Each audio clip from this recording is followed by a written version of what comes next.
Au milieu de la nuit, des choses se passent. Dis à ta soeur, des choses se passent. Au milieu de la nuit, la destruction se fait. Dis à ton frère, la destruction se fait.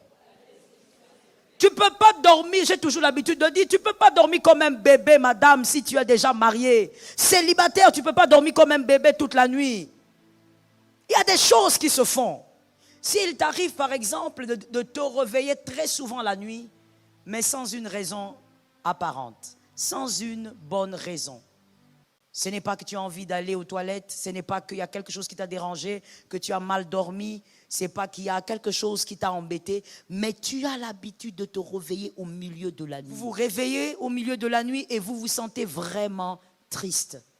Et vous ne comprenez pas pourquoi, parce qu'il n'y a pas de raison. Là, c'est un grand langage de Dieu, un très grand, qui est en train de vous dire deux choses. Shalom bien-aimé dans le Seigneur Jésus-Christ.